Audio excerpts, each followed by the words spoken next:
Μέχρι και το ποτάμι πάγωσε.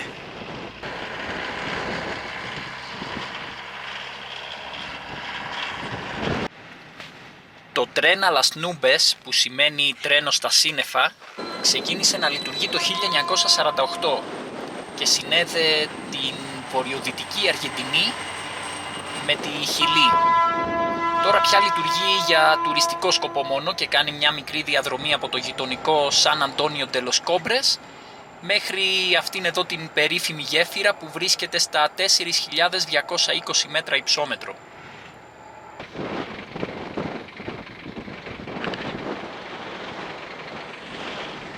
Σε αυτές τις χώρες είναι αξιοπερίεργο πως έχουν νεκροταφεία στη μέση του πουθενά, στα 4.000 μέτρα υψόμετρο.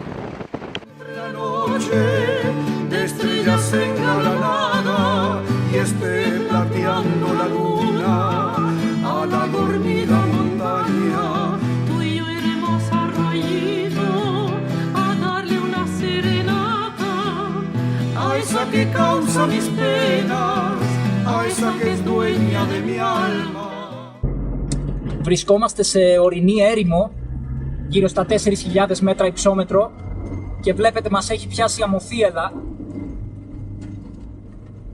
Έχει αρκετά ισχυρό άνεμο και με την άμμο που υπάρχει παντού τριγύρω βλέπετε η ορατότητα είναι πολύ μειωμένη. Από αυτό το δρόμο περνάνε κυρίως φορτηγά και αγροτικά αυτοκίνητα που εξυπηρετούν τα ορυχεία της περιοχής.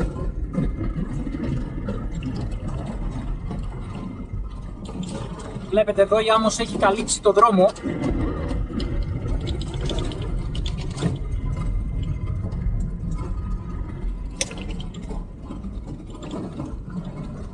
Ώρες η άμμος χτυπάει το αυτοκίνητο και ακούγεται που το μαστίζει. Κοιτάξτε εδώ πόσα φωτοβολταϊκά έχουν εγκαταστήσει στη μέση του πουθενά, σε αυτή την ορεινή έρημο στα 4.000 μέτρα υψόμετρο. Όπου φτάνει το μάτι έχει φωτοβολταϊκά. Νομίζω είναι το μεγαλύτερο φωτοβολταϊκό πάρκο που έχω συναντήσει. Αυτές είναι οι αλικές Salar de Pocitos.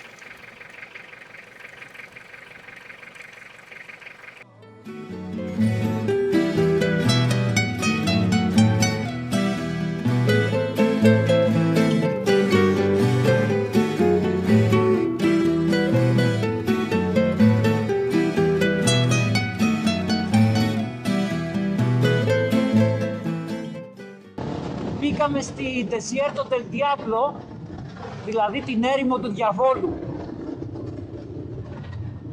Καταλαβαίνω λίγο το όνομα. Είναι στα 3.800 μέτρα υψόμετρο. Το βράδυ κοιμηθήκαμε εδώ και η θερμοκρασία έπεσε στους -6. Ενώ είχαμε όλη νύχτα αναμένο το αερόθερμο, γιατί αλλιώς θα ήμασταν παγοκολώνες τώρα.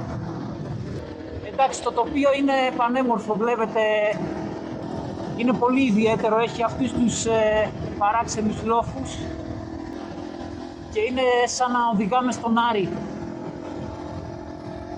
Να και η Αγγελική μπροστά.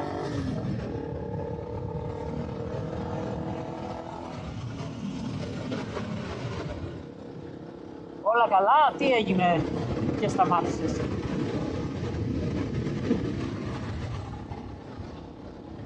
Εντάξει, ακολούθαμε απλά.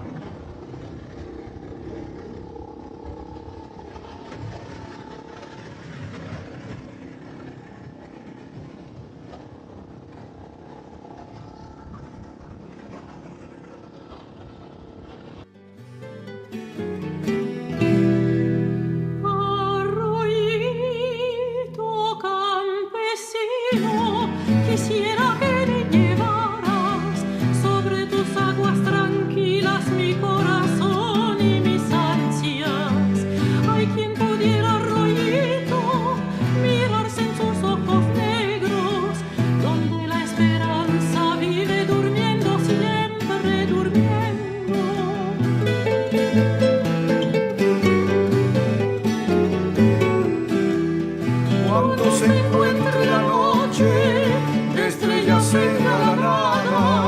esté plateando la luna a la dormida montaña. Tú y yo iremos a Rayito a darle una serenata A esa que causa mis penas, a esa que es dueña de mi alma, a esa que causa mis penas, a esa que es dueña de mi alma.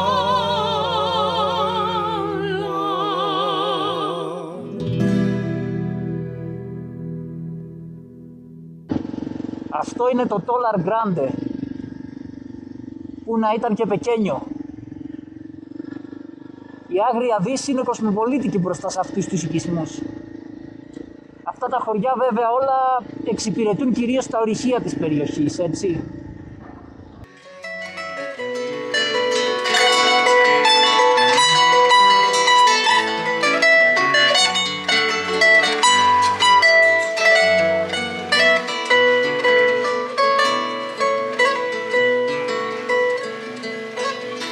Tus ojos miran el cielo, no hay horizonte que valga.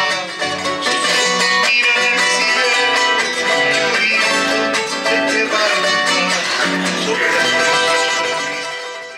Σε αυτά τα μέρη βενζινάδικα δεν υπάρχουν. Από εδώ θα γεμίσουμε από μπιτόνι.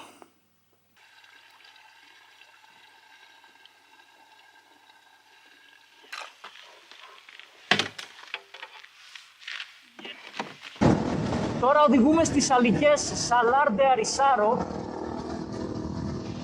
Βλέπετε είναι μια αχανής έκταση με αλάτι στην επιφάνεια. Αλλά έχει αυτόν τον δρόμο που έχει σκληρό χώμα, οπότε είναι βατός. Να και η Αγγελική.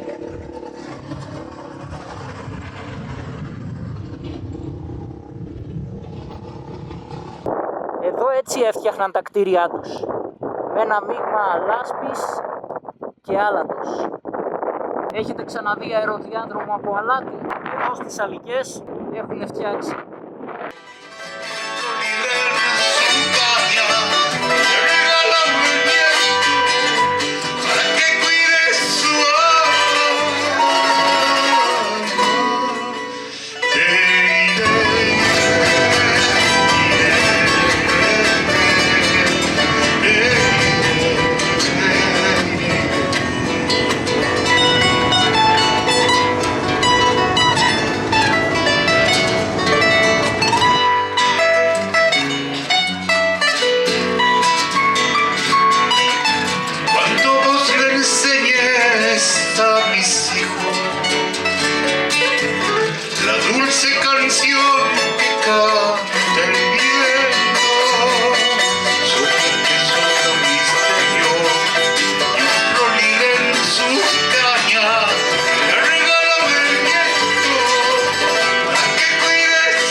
Όπου εδώ έχουν παγώσει τα ποτάμια. Είμαστε στα 4.000 μέτρα υψόμετρο και το βράδυ φυσικά οι θερμοκρασίες είναι αρνητικές, οπότε βλέπετε είναι ακόμα και τα ποτάμια παγωμένα, τα ριάκια.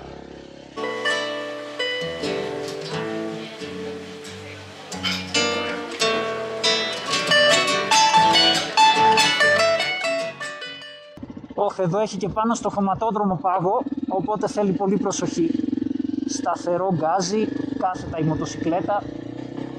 Εντάξει, πέρασα σιγά σιγά. Έχει και βικούνιας εδώ.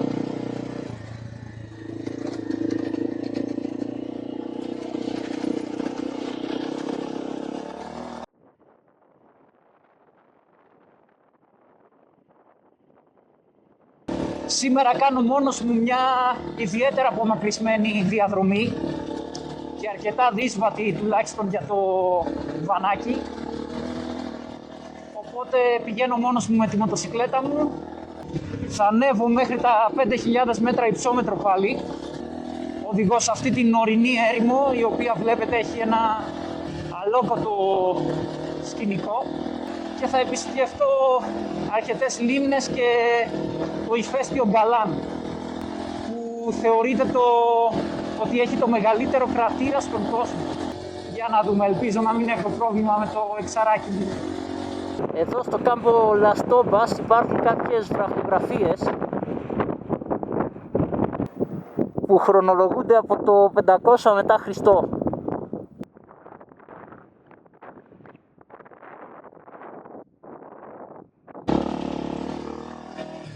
Ούτε στο Grand Canyon να ήμουνα. Αυτά τα βράχια εκεί είναι φανταστικά. Τώρα μπαίνω στο φαράγγι Real Grande. Κοιτάξτε εδώ, διαδρομή.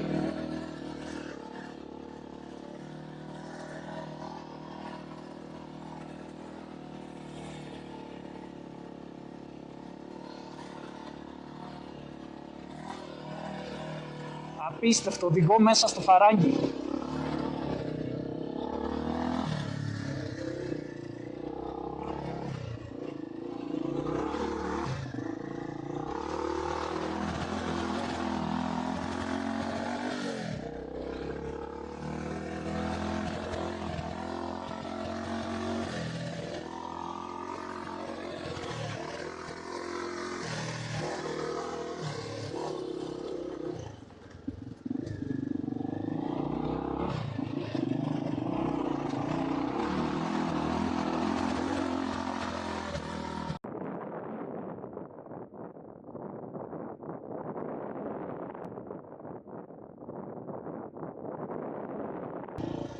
Ανέβηκα στα 5.000 μέτρα υψόμετρο, όπως δείχνει και το GPS. Εδώ το έδαφος είναι γεμάτο ηφαιστειακά πετρώματα. Πάνω σε αυτά οδηγώ. Ευτυχώς δεν φαίνονται κοφτερά, οπότε δεν κινδυνεύουν τα ελαστικά μου.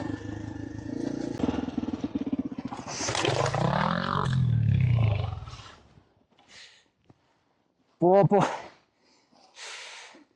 Εδώ έχει τεράστια βάραθρα. Τσακίστηκα.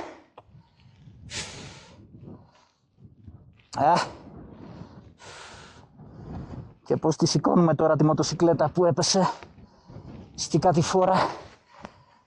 Round 1.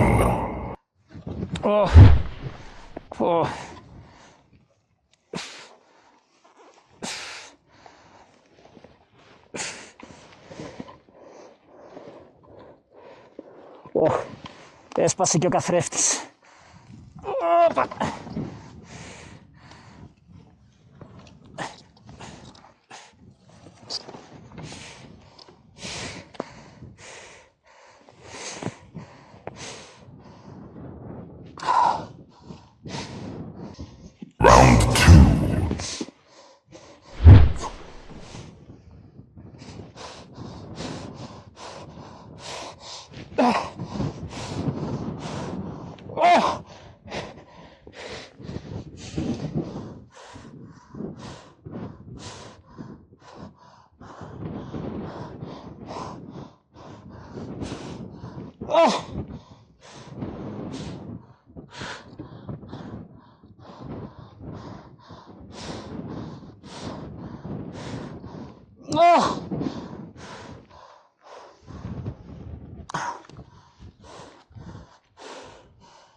Round 3.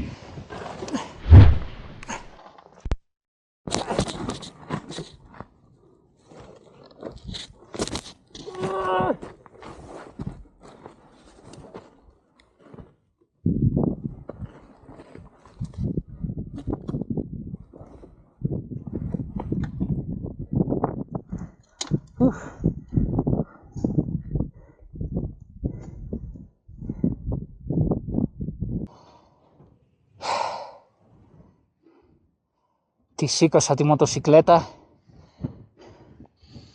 αλλά στα 5.000 μέτρα υψόμετρο δεν είναι εύκολο. Και στην κατηφόρα όταν πέφτει κιόλας.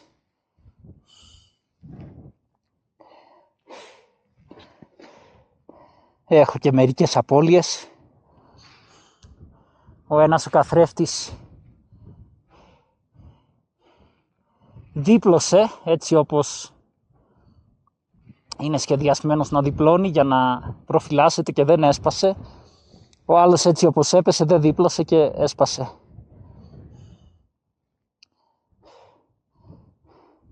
Έσπασε και η χούφτα. Εντάξει, δεν είναι τίποτα σημαντικό βέβαια. Συμβαίνουν αυτά στο χώμα σε τέτοιες διαδρομές.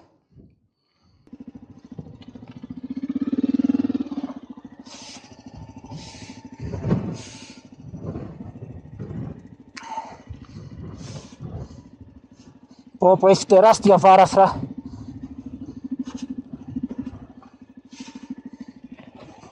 Οπα. Παρατρίχα.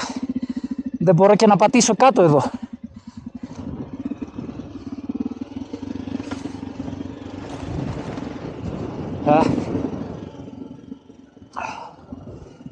Τώρα πρέπει να βρω ένα σημείο να περάσω το παγωμένο ποτάμι.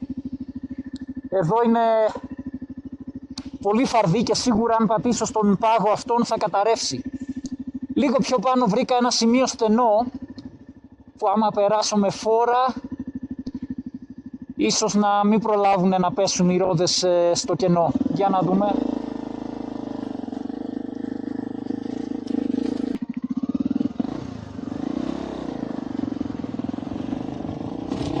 Εντάξει. Έπιασε το κόλπο. Πέρασα. Τώρα εδώ εντάξει δεν έχει τόσο πάγο, δεν είναι πρόβλημα.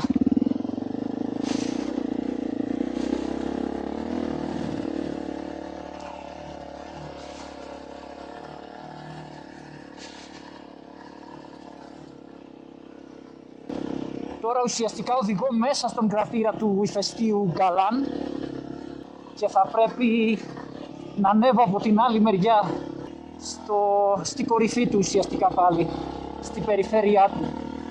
Ελπίζω να μην είναι υπερβολικά απότομα γιατί στα 5.000 μέτρα ξέρω ότι αν είναι πολύ απότομα θα πρέπει να σπρώχνω. Βλέπω εκεί κάποιες ανηφόρες οι οποίες είναι αρκετά απότομες από ό,τι φαίνεται. Αλλά το θέμα είναι και πως είναι το έδαφος. Άμα είναι σαθρό θα είναι πολύ δύσκολα τα πράγματα. Αν τουλάχιστον το έδαφος είναι κάπως πιο σταθερό, ίσως καταφέρω να τις ανέβω. Για να δούμε.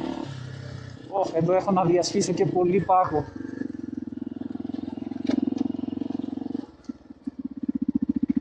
Έχει μεγάλο κομμάτι πάγου.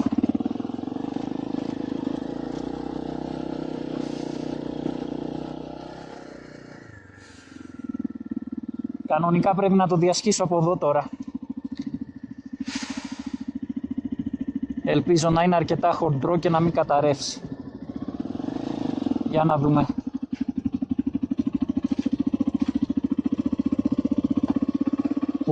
Σε παγοδρόμιο είμαι. Τα κατάφερα όμως, εντάξει, ναι. Ευτυχώς. Δεν γλίστρισα και δεν κατέρευσε ο πάγος. Έχω κι άλλο κομμάτι όμως εδώ. Για να δούμε. Αυτό φαίνεται πιο σταθερό.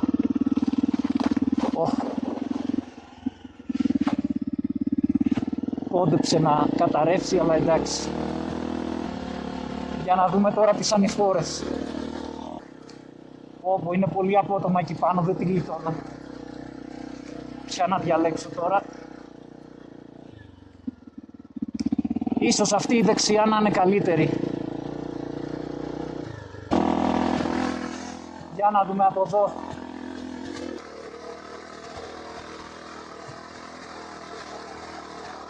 Προς το παρόν είναι αρκετά σταθερό το έδαφος. Καλό αυτό, για να δούμε. Καλά είμαστε εδώ. Το μηχανάκι τραβάει και έχω πρόσφυση.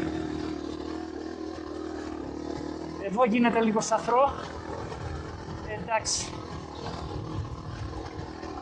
Εδώ είναι το πιο απότομο κομμάτι. Όλε! Τα κατάφερα! Ανέβηκα.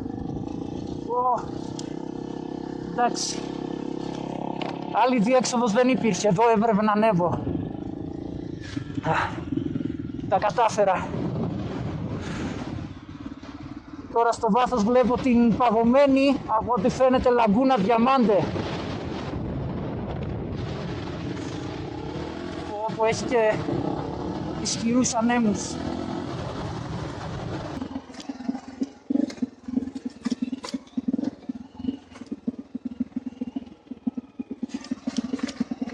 Όπου εδώ γίνεται χαμός από τις πέτρες.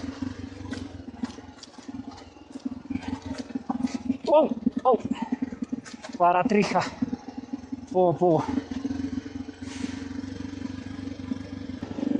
Όπου είναι πράγματι πολύ δύσβατη η διαδρομή, αλλά το τοπίο με ανταμείβει. Απίστευτη εικόνα. Βρίσκομαι στο μεγαλύτερο ηφαιστειακό κρατήρα της γης. Μέσα στον κρατήρα.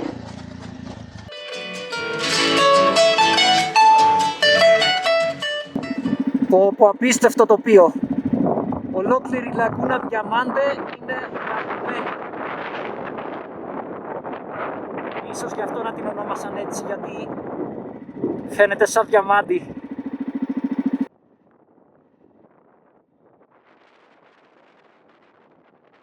Όπου τώρα πρέπει πάλι να κατέβω αυτήν την υπερβολικά απότομη πλαγιά για να φτάσω στη λίμνη. Τουλάχιστον ελπίζω να μην έχει εκείνα τα βάραθρα όπως πριν.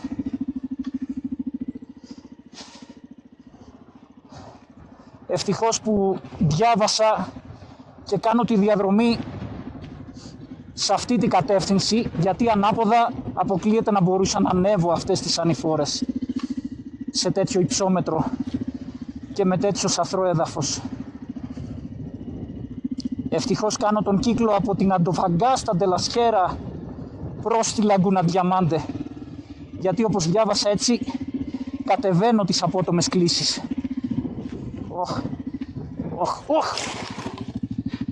Πάμε πάλι. Και άλλη πτώση.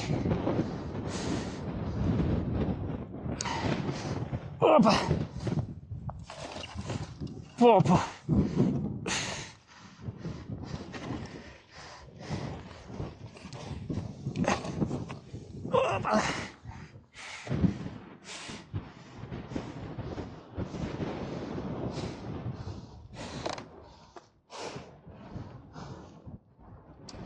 Εδώ έχει πράγματι τέτοια βάραθρα.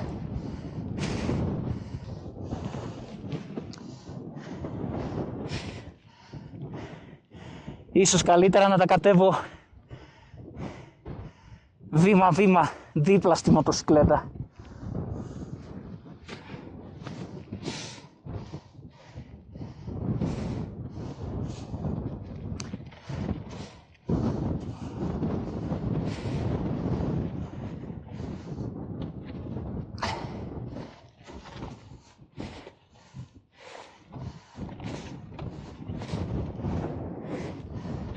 Εντάξει, τα κατάφερα, κατέβηκα στο επίπεδο της λίμνης. Με συνοδεύουν και τα Δικούνιας. Άγρια ομορφιά. Πολύ δύσκολο τερέν, αλλά αξίζει. Αξίζει τον κόπο. Τώρα πρέπει να βρω μια πορεία νότια από τη λίμνη, γιατί θέλω να κάνω μια κυκλική διαδρομή και να βγω στο Ελπενιόν. Ο χάρτης δεν δείχνει εδώ δρόμο, που είναι πολύ παράξενο, γιατί αυτοί οι Open Street Maps έχουν και το παραμικρό μονοπάτι. Επειδή όμως εδώ στην πράξη βλέπω κάποιες ροδιές που πηγαίνουν προς τα εκεί που θέλω, τις ακολουθώ και πιστεύω να με οδηγήσουν εκεί που πρέπει. Όπου απίστευτο, οδηγώ μέσα στο κρατήρα του ηφαιστείου. Στο μεγαλύτερο ηφαιστειακό κρατήρα του κόσμου.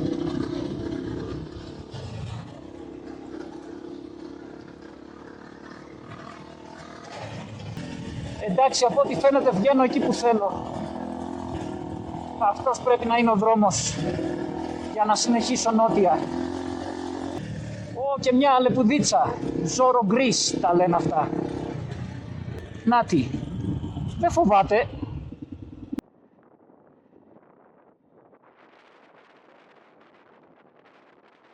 Έφτασα στη Λαγκούνα Γκράντε.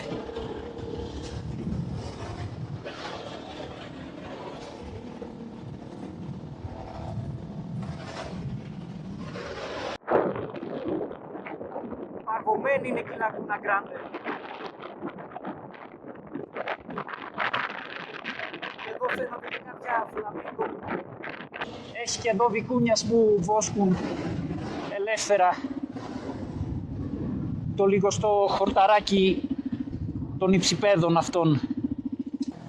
Έχει κάτι μαγικό το να οδηγείς μακριά από δρόμους, έτσι σε ένα χανές τοπίο όπου θέλεις. Yo te he dicho nos casimos, o diciendo que tal vez sería bueno que prohibí a ver eso que tal vez te propongo Silviniato, si tú estás a verdad, a la sala de trabajo, vámonos a trabajar, te compra doñita nueva, en la feria su malao, es cuestión de hacer la prueba, de vivir los amaños.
Ya tendrá consolación, que todas las cosas tienen lugar, tiempo y ocasión. Y si Dios nos da un changuito, a mi novia le falta. Το Campo de Piedra Pómez είναι ένα μοναδικό φαινόμενο. Μοιάζει με μια θάλασσα από ελαφρόπετρες, οι οποίες δημιουργούν αυτούς τους παράξενους σχηματισμούς. Πρόκειται φυσικά για πετρώματα ηφαιστειακής προέλευσης. Είναι φανταστικό να εξερευνώ αυτό το αλόκοτο τοπίο στη μέση του πουθενά. Βλέπετε βέβαια έχει θυελλώδη άνεμο, οπότε δυσκολεύομαι ακόμη και να κρατήσω την κάμερα σταθερή, αλλά αυτό το τοπίο με αποζημιώνει, είναι απίστευτο.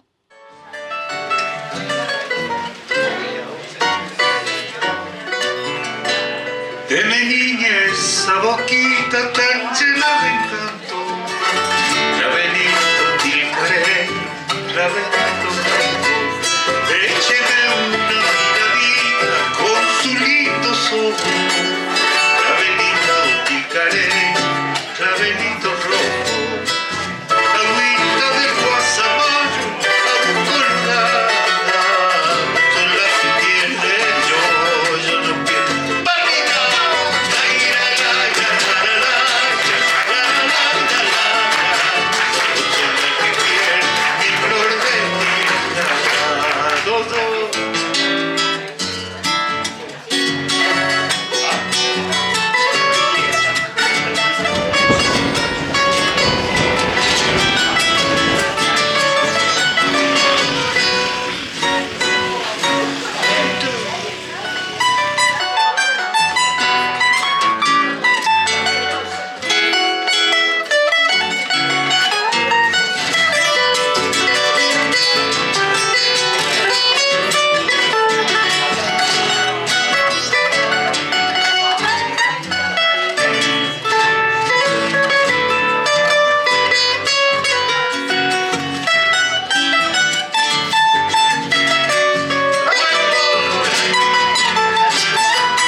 εδώ είναι το εγκαταλειμμένο χρυσορυχείο Ινκαουάσι.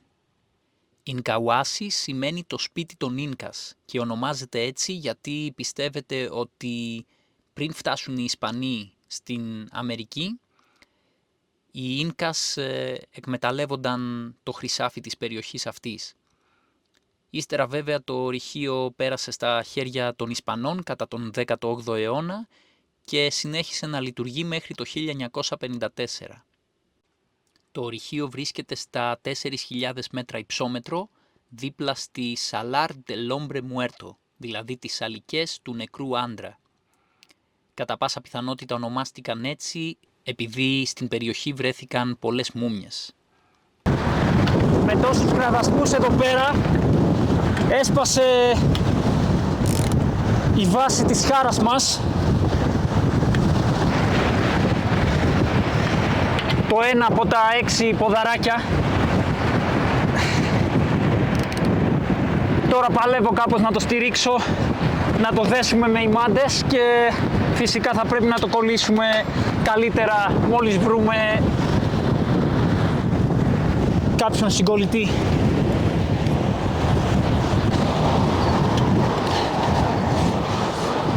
Φαίνεται εντάξει προς το παρόν. Ελπίζω να μας πάει μέχρι την πρώτη Κομμόπολη, χωριό κάπου, να βρούμε ένα συγκολλητή. Αυτό εδώ είναι ορυχείο λιθίου. Αυτή η περιοχή, όπως και η γειτονική Βολιβία, έχει κάποια από τα μεγαλύτερα κοιτάσματα λιθίου, το οποίο όπως καταλαβαίνετε πλέον είναι πάρα πολύ σημαντικό στοιχείο λόγω της υπερβολικής ζήτησης μπαταριών λιθίου.